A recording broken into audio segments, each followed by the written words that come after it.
नमस्कार। आज हम झारखंड के एक बहुत ही अहम विधानसभा क्षेत्र तमाड़ की गहराई में उतरेंगे। यहाँ पर एक चुनावी जीत असल में जीत का अंत नहीं, बल्कि शासन की एक असली चुनौती की शुरुआत होती है। चलिए इस पूरी तस्वीर को समझने की कोशिश करते हैं। तो देखिए, सबसे पहले ये समझना जरूरी है कि कोई भी चुनाव महज एक अभियान का अंत नहीं होता, बल्कि ये उस भरोसे की, उस वचन की शुरुआत है जो एक नेता अपनी जनता को देता है। हर चुनाव क्षेत्र की कहानी सिर्फ आंकड़ों में नहीं होती। असल कहानी तो वहाँ की जमीन कहती है, वहाँ के लोग कहते हैं। और तमाड़ के राजनीतिक और सामाजिक मिजाज को समझने के लिए हमें आंकड़ों से आगे बढ़कर उस जमीन की आवाज सुननी होगी। तो चलिए सबसे पहले तमाड़ के सामाजिक ताने बाने को समझते हैं। कौन है वो लोग जो इस धरती को अपना घर कहते हैं? उनकी पहचान क्या है और उनकी उम्मीदें क्या हैं? अब ये आंकड़े देखिए। ये सीट अनुसूचित जनजाति के लिए आरक्षित है और यहाँ लगभग 2.25 लाख मतदाता हैं।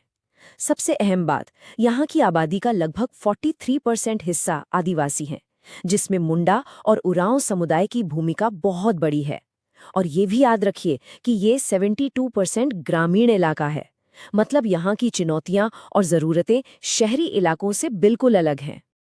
अब आगे बढ़ते हैं और देखते हैं कि हाल के चुनावी नतीजे क्या कहानी बयां कर रहे हैं और क्यों इस जीत को महज एक जीत नहीं, बल्कि एक नाजुक जनादेश कहा जा रहा है।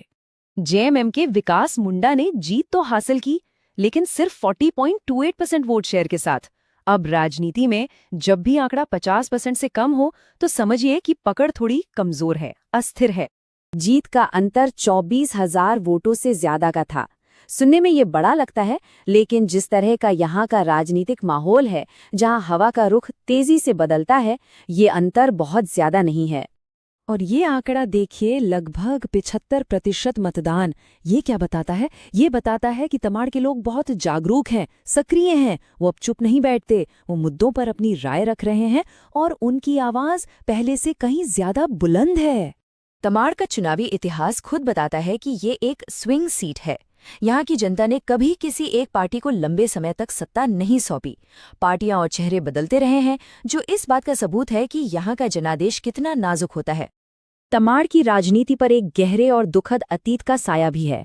ये सीट आज भी शहीद विधायक रमेश एस मुंडा के नाम से जानी जाती है। और यहाँ की चुनावी लड़ाई सिर्फ राजनीतिक नहीं, बल्कि बहुत व्यक्तिगत है।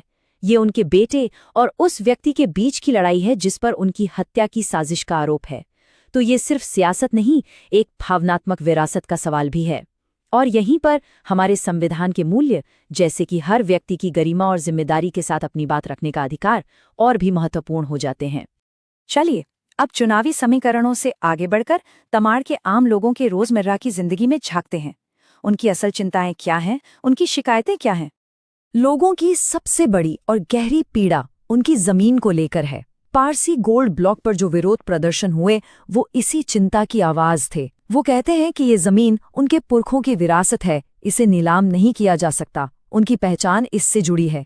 और दूसरी बड़ी पीड़ा है बेरोजगारी, खासकर उन पढ़े लिखे आदिवासी और ग्रामीण युवाओं के लिए जिनके हाथ में डिग्री तो है पर काम नहीं। जब SC/ST आबादी में 60% गरीबी की बात सामने आती है तो ये दर्द और भी गहरा महसूस होता है। और इनके अलावा रोजमर्रा की जिंदगी की छोटी छोटी मगर अहम जरूरतें हैं। अंदरूनी गांवों की टूटी फूटी सड़कें, आती जाती बिजली, स्कूलों और स्वास्थ्य केंद्रों में स्टाफ की कमी और पीने का साफ पानी, ये वो बुनियादी चीजें हैं जो जीवन को आसान या मुश्किल बनाती हैं। तो एक बहुत ही बुनियादी सवाल खड़ा होता है, जब लोगों की प्राथमिकताएं इतनी साफ हैं, जमीन और रोजगार, तो एक चुने हुए नेता का सबसे बड़ा कर्तव्य क्या होना चाहिए? यही सवाल हमें समाधान की तरफ ले जाता है। और इसी सवाल के जवाब के तौर पर एक रणनीतिक ढांचा सामने आता है, जिसे हम चतुर्मुख सिद्धांत कह सकते हैं। ये एक तरह का ब्लूप्रिंट है जो एक नाजुक जनादेश को शासन की एक मजबूत नींव में बदल सकता है। देखिए, इस सिद्धांत के 4 मजबूत स्तंभ हैं। पहला है लोगों को गहराई से समझना, दूसरा है जमीन पर एक मजबूत संगठन बनाना, तीसरा है अपनी बात, अपना संदेश लोगों तक सही तरीके से पहुंचाना, और चौथा जो सबसे जरूरी है वो है सरकारी संसाधनों का सही और समय पर वितरण। इसको जमीन पर कैसे उतारा जाए? जैसे आदिवासी युवाओं और ग्रामीण महिलाओं पर खास ध्यान देना, अपनी बूथ कमेटियों में नई जान फूंकना, संदेश बिल्कुल साफ रखना, मुंडा को न्याय, तमाड़ का विकास, और एमएलए फंड का इस्तेमाल उन कामों पर करना जो लोगों को सीधे दिखें और जिनका फायदा तुरंत मिले। तो अब हम इस विश्लेषण के आखिरी पड़ाव पर हैं। हमने तमाड़ की जमीन को पढ़ा, नतीजों को समझा और एक समाधान की रूपरेखा भी देखी। अब सवाल ये है कि आगे का रास्ता क्या है? यहाँ से एक स्थायी जनसेवा का मॉडल कैसे तैयार हो? और ये स्लाइड ये पूरी बात का सार है। देखिए, जनादेश तो चुनाव में एक बार मिलता है, लेकिन विश्वास हर रोज अपने काम से कमाना पड़ता है। जनादेश वादों पर मिलता है, लेकिन विश्वास उन वादों को पूरा करने पर बनता है। जनादेश तो सिर्फ एक शुरुआत है, असली मंजिल तो जनता का विश्वास जीतना है। और ये विश्वास जीतने की प्रक्रिया में लोगों की निजता और उनकी सहमति का सम्मान करना भारत के डीपीडीपी ढांचे के तहत एक नैतिक जिम्मेदारी भी बन जाती है। तो आखिरी सवाल यही है कि कोई नेता ये कैसे पक्का करे कि आज की ये जीत सिर्फ एक चुनावी आंकड़ा बनकर ना रह जाए? इसका जवाब है अपने लोगों के लिए एक निर्माता बनने में, उनकी समस्याओं का समाधान करने में। अगर आप एक ऐसे ही जन केंद्रित नेता बनना चाहते हैं और अपने निर्वाचन क्षेत्र का उत्थान करना चाहते हैं तो blueprintstrategies.ai से संपर्क करें। हमारी जानकारी स्क्रीन पर है।